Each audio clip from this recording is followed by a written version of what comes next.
సంగారెడ్డి జిల్లా పటాన్చెరు నియోజకవర్గంలోని కాంగ్రెస్ పార్టీలో విచిత్ర పరిస్థితులు కనపడుతున్నాయని చెప్పవచ్చు.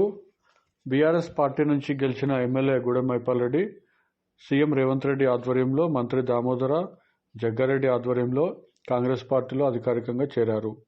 అప్పటి నుండి ఆయనపై పాత కాంగ్రెస్ నేతలు ఒకంత ఆగ్రహంతో ఉన్నారు. తాజాగా ఈరోజు పటాన్చెరులో గూడెం మైపాల్ రెడ్డి దిష్టిబొమ్మను దహనం చేశారు. మరోవైపు ఎమ్మెల్యే క్యాంప్ కార్యాలయంపై దాడి చేసి మరీ కుర్చీలు ధ్వంసం చేశారు.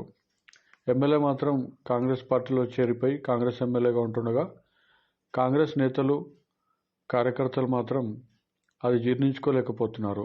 ఇంత జరుగుతున్నప్పటికీ కూడా జిల్లా కాంగ్రెస్ పార్టీకి పెద్దగా ఉన్న మాజీ ఉప ముఖ్యమంత్రి ప్రస్తుత మంత్రి దామోదర రాజనరసింహ మాత్రం పట్టనట్లు వ్యవహరిస్తున్నారు.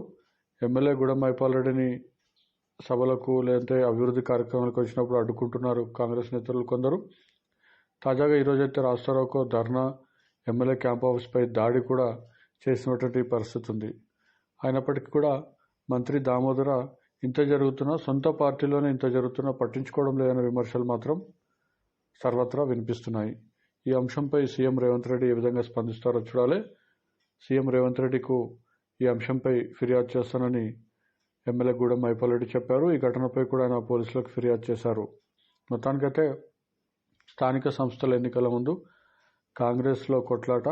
ఇది కేవలం పటాన్చెరు నియోజకవర్గానికే కాకుండా మొత్తం జిల్లాకు కూడా ఈ అంశం ఒకంత చర్చనీయాంశమే కాకుండా కాంగ్రెస్లో ఉన్న గ్రూప్ రాజకీయాలు బయటపడుతున్నాయని చెప్పవచ్చు. ఇది కేవలం పటాన్చెరు వరకే ఆగుతుందా లేదంటే జిల్లా మొత్తానికి పాకుతుందా అనే అంశాలు కూడా చర్చకు వస్తున్నాయి. ఎందుకంటే పటాన్చెరే కాకుండా జిల్లా వ్యాప్తంగా ముఖ్యంగా ఆందోళనలో కూడా చాలామంది బీఆర్ఎస్ నేతలు